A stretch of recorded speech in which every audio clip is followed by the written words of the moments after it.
And again, that's another Pat phrase. Yes. Utensil. Yeah, yeah. A fork, as he Right, sometimes...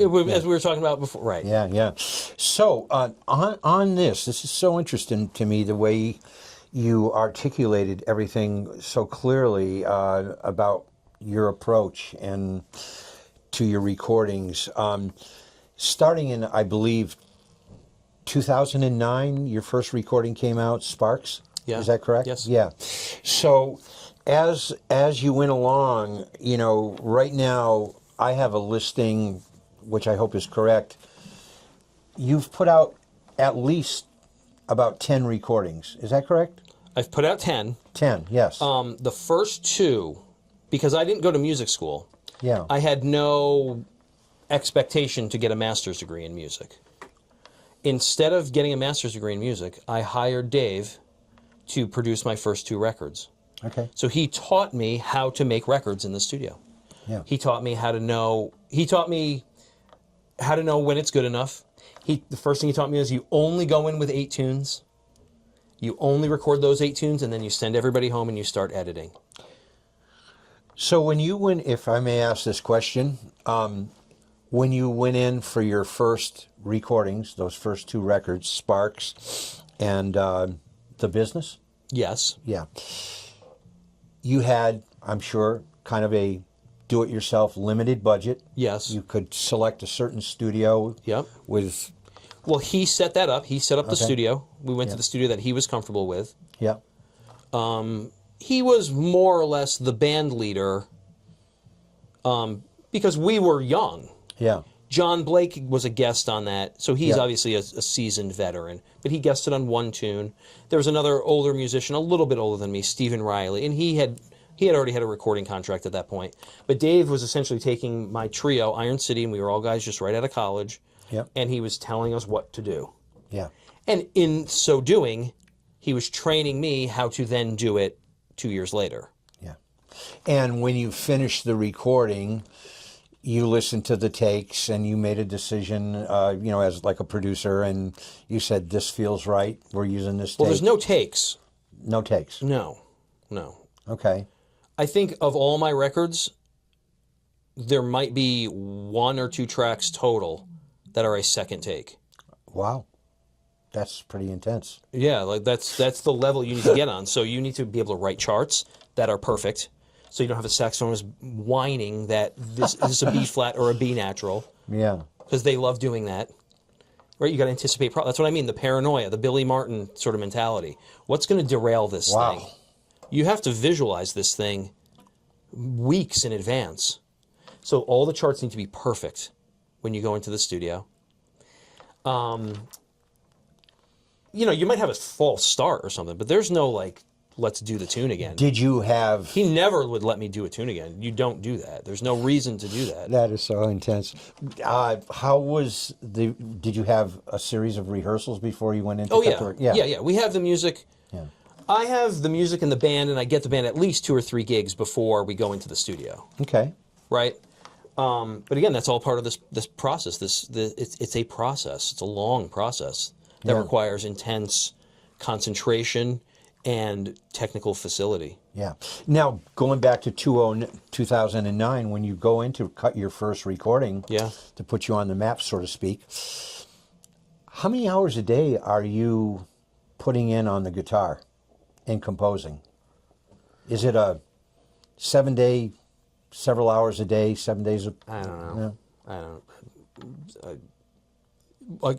Like I told you last night, within the last 48 hours, up to last night, I had 16 hours of gigs and 8.5 hours of driving within 48 hours. Right. So you do whatever it takes to prepare for the next gig. Yeah. I'm always prepared for the next gig. If that means what that usually means in my New York City life is that I wake up at 4:30 and start practicing. Yeah. On that. So it's not the number of hours, it's when are the hours. Yeah. That's the discipline. Okay. The discipline is if you are financially challenged, nothing in my life is luxurious. Yeah. I'm Rocky. I wake up and drink raw eggs and start running. Yeah. In the rain. Yeah. That's the key. On that, I want to still stay in this zone, but we're also meshing in the gigs as well. So it's a kind of a double-sided blade here.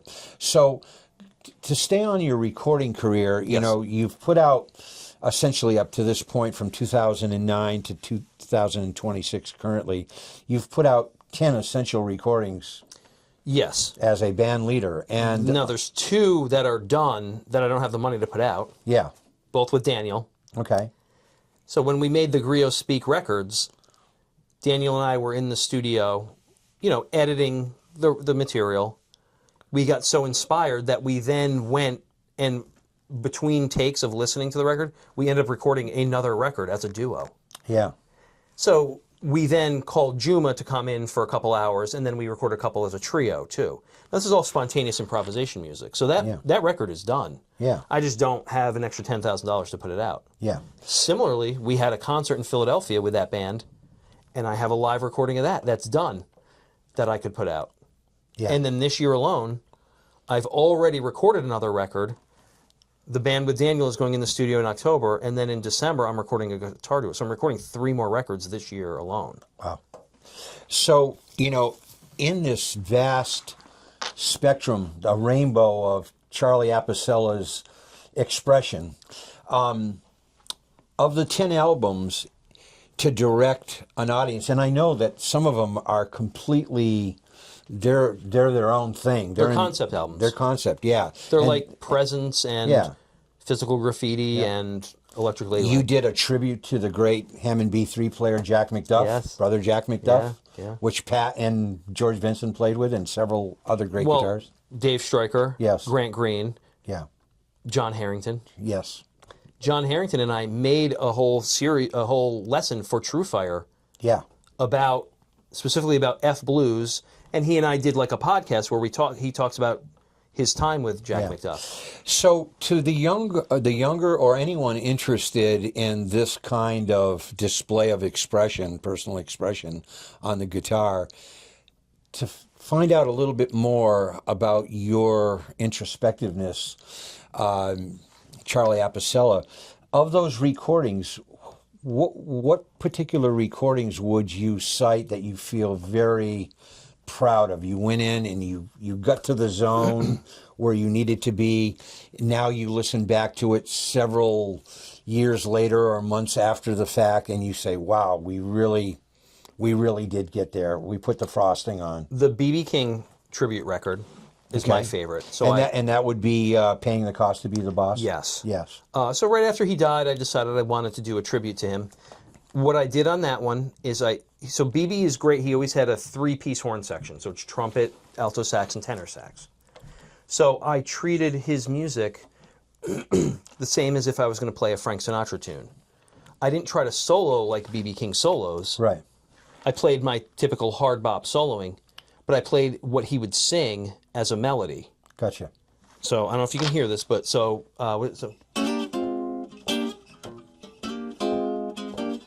Rock Me Baby. I transcribed the 3 horns. Yep. And then the melody goes.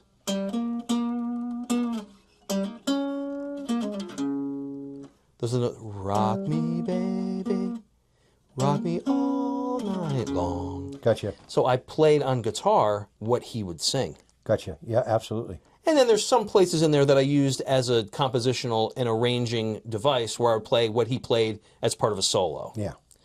So that record to me is my favorite. I wrote for 3 horns on that, and I think it came out great. Nice.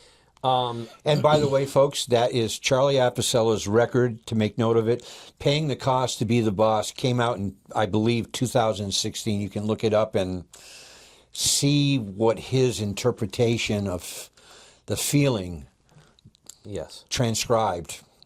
So, yeah. Then the second Griot Speak record, I'm particularly, I don't play guitar on that. I play Yusef Lateef's drum. Okay, and that's a long in-process project of your band project, ensemble. The one that already came out on Origin. This part 2 of the Griot Speak, which is called Call to Action, Call to Prayer. Okay. So I conceived of that as a... I conceived of those 2 records as a 4-sided record, like as an album. But it's just, it would be $35 each to buy these things. Yeah, and that's on vinyl and CD? The first one is called Destiny Calling, only CD. Yep. The second one is on vinyl. It's just side A and side B. It's a continuous 42-minute improvisation. So there's no tracks. Yeah. So that's ambient, world music, free jazz. That is one of my favorite, that's one of my top 5 all-time records that I've ever heard anybody play. Interesting. So I play Tibetan singing bowls on that, and I play Yusef Lateef's Madal drum. Okay. And I listen to that record all the time. The new one, with just me and Daniel and Juma, who knows when I'm going to put that out, but that one is, I like it even more. Okay. And then Live in NYC is great. I'm hoping to win a Grammy for my tune that we submitted. It's called Remembering B.B. King. So it's an original composition of mine. That was recorded, it was live at Blue Note. I can't say it because, we didn't pay them. Yeah. But if they were paying enough attention to me to find this and then get mad at me, fine. But so that was live on a tour we did with Juma. The tour was called Hard Bop Meets Woodstock. All right. That's cool. So that record is great, and people are responding to it. Yeah. That's the one that's out right now.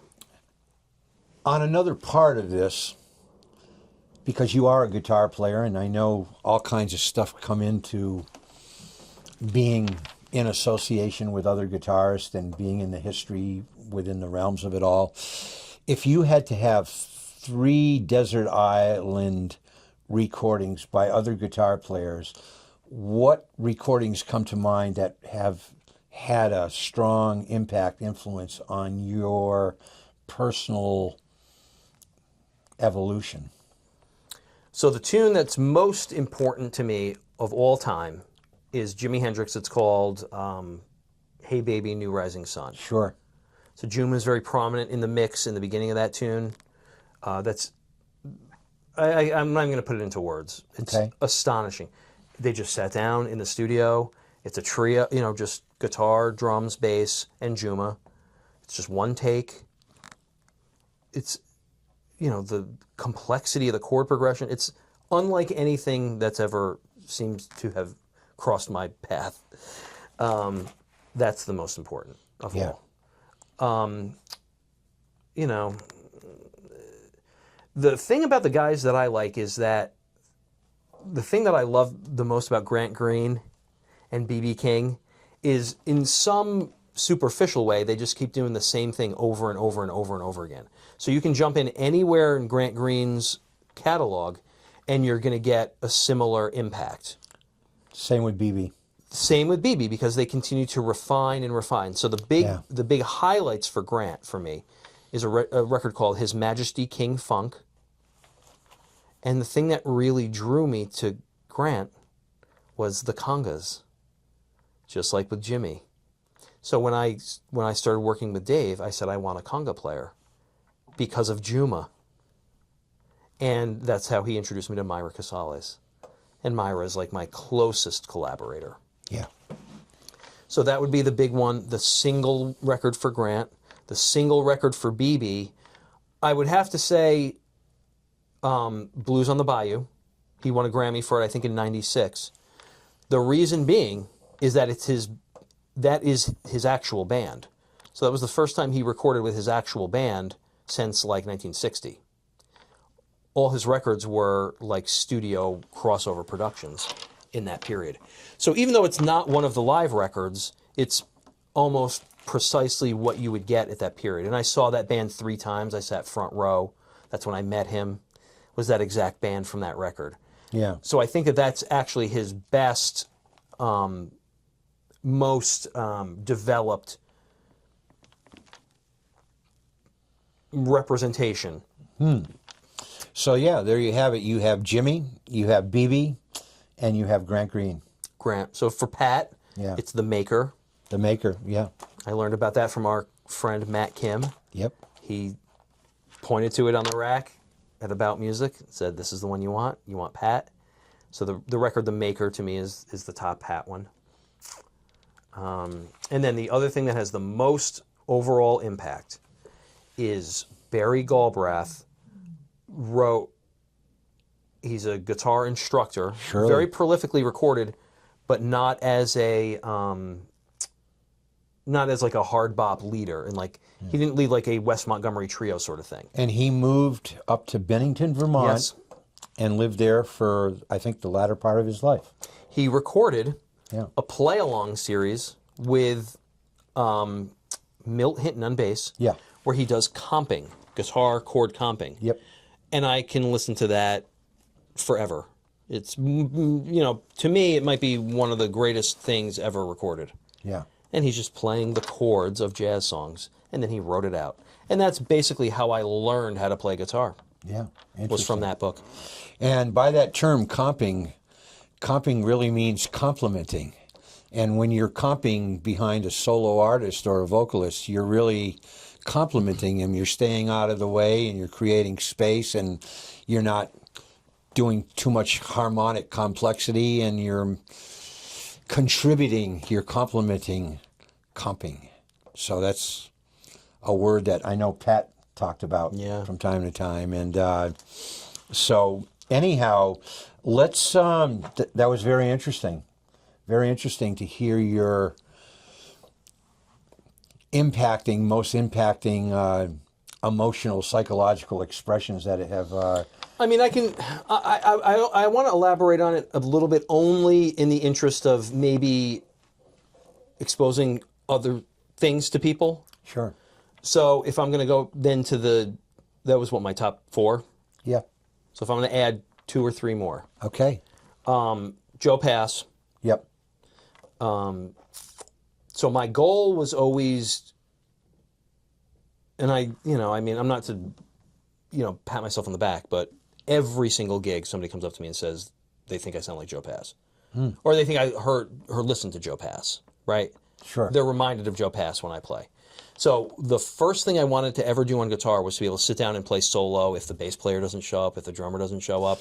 You did that one. You do that wonderful, strong. And that is the reason why, is because I want to have the gig no matter what. Nothing will stop me from doing this gig and getting this $50. Yeah. Right? And that's just the reality of the situation. It doesn't need to be perfect for me. Yeah. Perfect for me is getting paid at the end. Yeah. Right? So I have to do whatever I need to do to make that happen. This is an interesting thing that, as you were saying that, I had to leapfrog to there.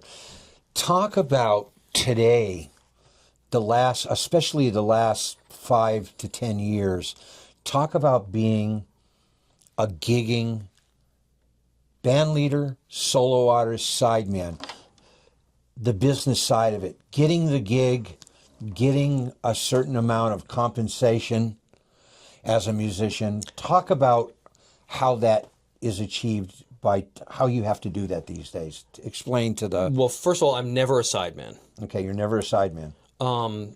I can only, for a couple of reasons. Okay. One, I don't read well enough to charge somebody for it. Okay, fair enough. I have no gifted musical aptitude whatsoever, which is illustrated by the fact that I didn't even know how to play guitar until I was like 19, right? Yeah. Or whatever. So I came to it very late because I had to. And in order to do that, I had to figure it out. So the thing that I'm good at is just sitting down and working until I get it. Because I was essentially an adult when I started playing, I had to do it in order to get some compensation for it, which made me interested in jazz standards, because you could get a gig at a restaurant in Amherst playing jazz standards. So then I taught myself a couple jazz standards in order to get a 75-minute gig at a coffee shop to get $25. Yes. Right? So it was a strictly utilitarian exercise in that sense. How that plays out today is, in New York, I'm so busy that people don't people only call you to be a sideman like once, and then they move on to the next guy, and they can never call you again. I'm just lucky that every time anybody would ever call me, I was already busy, so I couldn't do it. Yeah. So there's like people who call me to do my thing. So there's a big band who does Sinatra stuff. You know, I specialize in Sinatra. I do it with my friend Steve Johns, the legendary drummer. You know, so I play with those folks when they call me. But they know that they're getting me. You know what I mean? They're not getting just a guy. Yeah. So I do get called to be Charlie Apicella. Yeah. But I don't get called to do like a gig with somebody at their thing. Yeah. Now, do you have a personal manager? Do you have affiliated independent booking agents? Like when you book your trio, or when you booking a duo or an ensemble? No. I do everything myself. You do it yourself. Yep. I can't afford to hire anybody to do it. Yep. It's impossible to get anybody's attention. Because, you know, it's very cynical, not cynical, but me explaining to you why that is going to make people feel less good than they felt with the first half of what we just talked about. Interesting.